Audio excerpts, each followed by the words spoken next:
Oke, di sini saya akan menjelaskan tentang language variation external of internal of bahasa Wankaka Sumba Barat. Oke, language variation external. Di sini ada terdapat phonological variation, morphology variation, semantic variation, and syntax variation.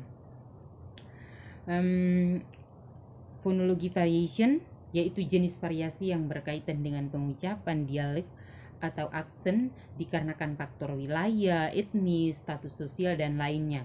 Contohnya di daerah saya Wupou, sedangkan di daerah lain Wupou, yang artinya manggana. Pasti di situ ada perbedaan karena di daerah saya itu kan Wupou, sedangkan di daerah lain itu artinya Wupou, tapi artinya sama yaitu mangga. Untuk contoh kedua, latu api, sedangkan di daerah lain latu api yang artinya asap api. And the next, morphology variation.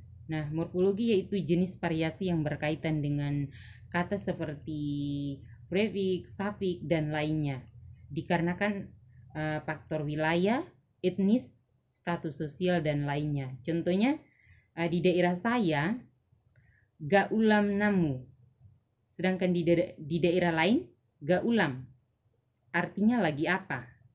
Nah, di situ ada pengurangan kata. Dari kedua tadi ada pengurangan kata. Sedangkan contoh kedua, angume hatekang, itu di daerah saya. Sedangkan di daerah lain, angume hatekang o. Nah, di situ di kedua kata ini ada penambahan yang artinya makan sendiri betul. Dan yang ketiga, semantic variation. Semantik adalah jenis variasi makna kata dalam suatu bahasa dikarenakan faktor wilayah, etnis, status sosial, penutur, dan lainnya. Contohnya, di daerah saya, ohu, yang artinya nasi. Sedangkan di daerah lain, kadodo, yang artinya nasi. Untuk contoh kedua, angu, itu di daerah saya artinya makan. Sedangkan di daerah lain, yayo, yang artinya juga makan. And the next, syntax variation. Syntax variation adalah jenis yang berkaitan dengan struktur kalimat suatu bahasa yang disebabkan perbedaan wilayah, status sosial, penutur, dan lainnya. Contohnya, nei bayaneinya itu di daerah saya. Sedangkan di daerah lain, bayaneinya nei nam, yang artinya itu di daerah saya, nei bayaneinya itu ini di mana. Sedangkan di daerah lain, bayaneinya nei namu, itu artinya di mana ini. Oke, and the next, language variation internal. Dan di situ ada 4, ada dialek, ada kronoleg, ada idioleg, dan sosiolek. Dialek adalah perbedaan pengucapan kosakata suatu bahasa yang dipengaruhi oleh faktor wilayah. Contohnya di daerah saya nyoya, sedangkan di daerah lain nyoya. Nah, di daerah saya ini nyoya itu agak lambat, intonasinya agak lambat, sedangkan di daerah lain itu nyoya agak cepat, yang artinya ini ada. And the next, kronoleg, yaitu suatu perubahan dialek yang dipengaruhi oleh waktu. Contohnya nutu berubah menjadi nutu namu, yang artinya bagaimana ini, seperti apa ini, begitu.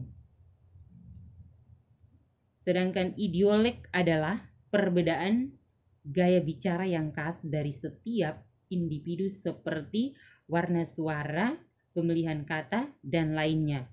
Contohnya di daerah saya, mainim, itu kan pengucapan gaya bahasanya agak lembut. Sedangkan di daerah lain, mainim, nah itu agak keras, pengucapan gaya bahasanya itu agak keras. Untuk contoh yang kedua, angu. Itu kan di daerah saya agak lembut. Sedangkan di daerah lain, angu itu kelihatan agak keras, yang artinya sama, yaitu makan. And the next, Sosiolik adalah variasi dialek yang dipengaruhi oleh kelompok sosial penutur. Contohnya, di daerah saya, neenya. Sedangkan di daerah lain, neenya namu. Nah, kata-kata ini, neenya itu biasanya kepada orang yang lebih di atas kita begitu. Lebih di atas kita, yaitu seperti orang tua begitu. Itu artinya lebih di atasnya kita. Sedangkan untuk teman sebayanya kita, negananya namu, yang artinya ini ada sudah, atau ini ada. Jadi yang lebih sopannya itu kepada orang yang lebih tua di atasnya kita, itu di daerah saya itu neenya. Jadi agak lembut. Sedangkan untuk teman sebaya kita, negananya namu, dia itu agak, istilahnya itu kan teman sebaya kita. And the next, berlanguage of bahasa Wanukaka Sumba Barat. Berlanguage, di dalam berlanguage itu ada 4, ada swearing, ada vulgar, ada blasphemy, cursing. Nah, berlanguage ini yang swearing, yaitu umpatan atau kutukan kata yang kurang sopan atau kurang pantas pada orang lain. Contohnya di daerah saya, kapuri uruh, mati kaltu, itu adalah kata-kata kutukan atau kata-kata yang kurang sopan atau sangat kasar diucapkan kepada orang lain. Nah, di budaya saya itu kata-kata itu sangat kasar dan tidak sopan. And the next, vulgar, yaitu penggunaan bahasa yang tidak sopan dan tidak pantas didengar.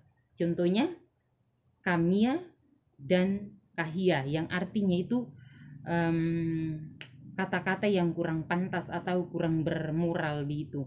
Jadi kalau misalnya orang lain dengar kan, itu kan kayak kata-kata maki atau kata-kata yang kurang pantas lah didengar. Dan yang ketiga, blasphemy, yaitu penistaan agama. Contoh, di daerah saya, dana kalau menguna agamamu, itu artinya dalam bahasa Indonesianya, agama saya lebih baik daripada agama kamu. Itu artinya penistaan agama. Sedangkan yang keempat, cursing, yaitu kutukan atau hinaan yang sangat kasar dan tidak enak didengar oleh orang lain. Contohnya, da'i memang mau kamu mati halata. Itu artinya di daerahnya saya itu bahasa yang kurang pantas atau kurang enak dan membuat orang lain itu sakit hati jika mendengarkan kata-kata ini. Oke, dan yang terakhir, eufemis adalah suatu bentuk bahasa yang digunakan untuk menghindari penyebutan kata-kata tabu atau kata-kata yang kurang pantas atau yang kurang sopan didengar. Misalnya kalung. Di daerah saya itu contohnya kalung. Kalung itu arti bahasa Indonesia artinya bahasa itu yang sangat baik, dan itu jika ada orang lain yang mendengarkan kata-kata itu, dia akan senang karena bahasa-bahasa itu baik dan juga baik didengar lah. Di saat kita ucapkan kata kalung itu, pasti orang lain itu akan mendengarnya dengan baik dan senang. Oke, saya akan jelaskan yang nomor 3, cooperative principle Maxion violation of Doraemon movie. Ada 4 pelanggaran Maxion. Yang pertama yaitu Maxion of quality, yang kedua Maxion of quantity, yang ketiga Maxion of relevant, dan yang keempat Maxion of manner. Jadi Maxion quality terjadi ketika tidak menyatakan hal yang sebenarnya dalam sebuah percakapan. Jadi dalam video yang salah analisis terdapat di menit 022. Contohnya, I thought it was pretty good hey, let it just go to take a look at it. Jadi di mana ini, di menit ini kan ada pelanggaran mixtion quantity, and the next mixtion of quantity terjadi ketika tidak memberikan jawaban yang terlalu sedikit atau terlalu banyak. Jadi di dalam video yang saya analisis ini ada pelanggaran mixtion quantity, yaitu contohnya it's possible to get a chore. Jawabnya yeah of course, dan jawabnya juga thank you. Nah, di situ terdapat pelanggaran mixtion of quantity. Dan yang ketiga, mixtion of relevant terjadi ketika apa yang dinyatakan tidak berkesinambungan atau pertanyaan yang diajukan.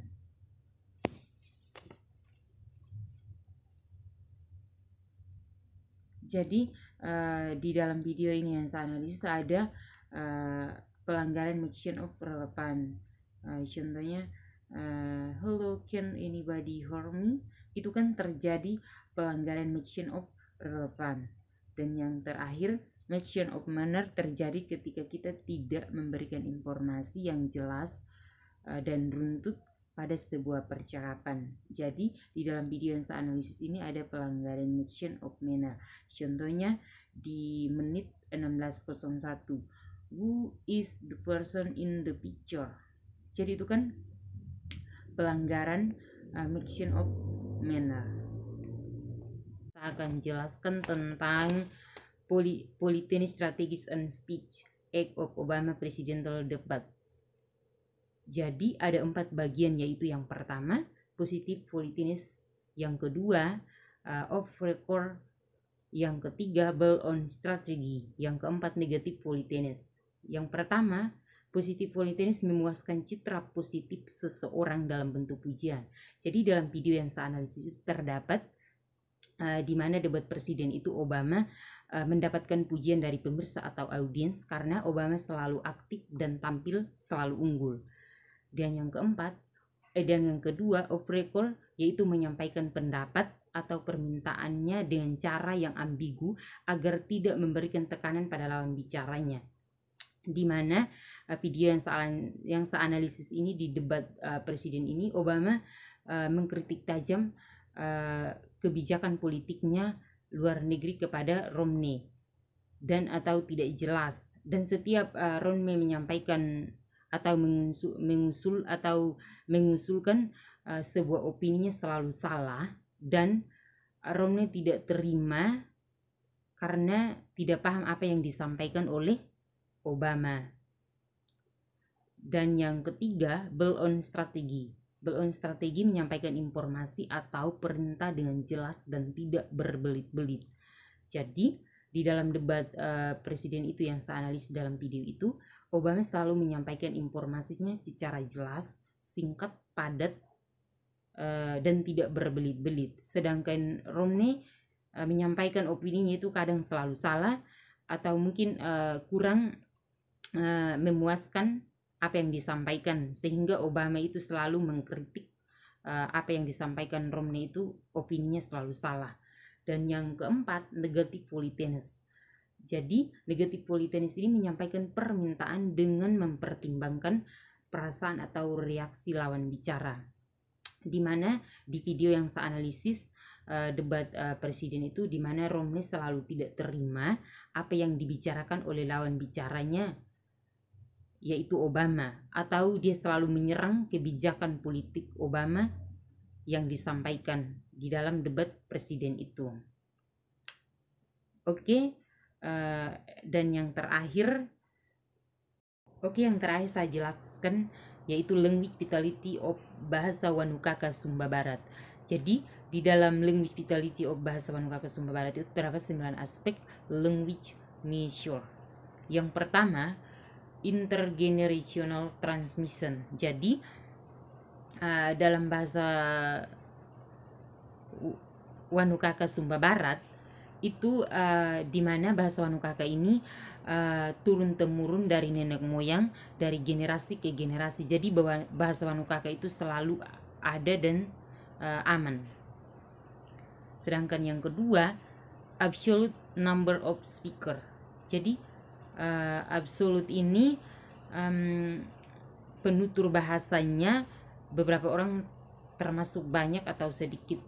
Jadi tidak aman. Kenapa? Karena kebanyakan kan bahasa Wanukaka ini ada orang yang maunya digunakan hanya di lingkungan tertentu, tetapi kadang ada juga sebagian orang yang tidak menggunakan bahasa Wanukaka. Sedangkan yang ketiga, provision of speaker within the total population. Jadi di bahasa Wanukaka ini populasinya sebenarnya sangat banyak. Kenapa? 2 jutaan sampai 3 jutaan. Namun populasi untuk menggunakan bahasa Wanukaka ini sangat sedikit, karena di antara 3 jutaan yang hanya pakai bahasa Wanukaka itu 1 jutaan, dan itu sangat tidak aman. And the next, shift in domains of language news. Jadi bahasa Wanukaka ini biasanya digunakan di ranah sosial kayak gotong royong, kerja bakti, adat istiadat, dan juga lingkungan sekitar. Dan selanjutnya, response to new domain media. Jadi bahasa Wanukaka ini biasanya ditemukan di media sosial seperti Facebook, Instagram. Namun di TV tidak digunakan bahasa Wanukaka ini. Jadi itu sangat tidak aman. Dan yang keenam, availability of material for educational and literary. Jadi bahasa ini digunakan di pendidikan yang punya keahlian. Seperti biasanya kan di sekolah itu, di ranah pendidikan itu kan seperti adanya buku-buku dongeng, itu kan ada juga terjemahan dari Wanukaka, atau misalnya buku kesenian seperti seni budaya, itu kan ada bahasa-bahasa Wanukakanya, tapi yang lainnya itu bahasa Indonesianya. And the next, government and institution related official news and status. Jadi bahasa Wanukaka ini tidak digunakan di lembaga pendidikan, tapi digunakan di lingkungan tertentu. Kenapa?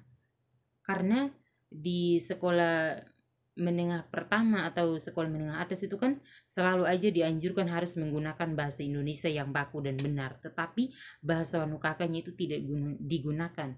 Namun ada juga beberapa siswa mungkin yang kurang bahasa Indonesianya dan menggunakan bahasa Wanukaka, tapi itu mendapat sanksi dari guru, karena guru itu tidak memperbolehkan di lembaga pendidikan itu untuk menggunakan bahasa daerah, itu bahasa Wanukaka, dan itu sangat tidak aman.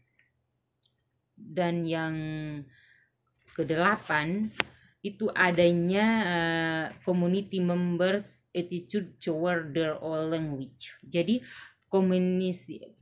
komunitas member attitude ini, perasaan mereka sangat menghargai dan dalam bahasa Wanukaka. Contohnya kan di mana bahasa Wanukaka ini sangat dihargai dan dipelihara agar tidak mengganggu bahasa orang lain. Misalnya di daerah kami itu sering sekali jangan mencemarkan, soalnya ini kan bahasa aslinya kita sendiri gitu. Jadi bahasa Wanukaka itu harus dipelihara, harus dijaga.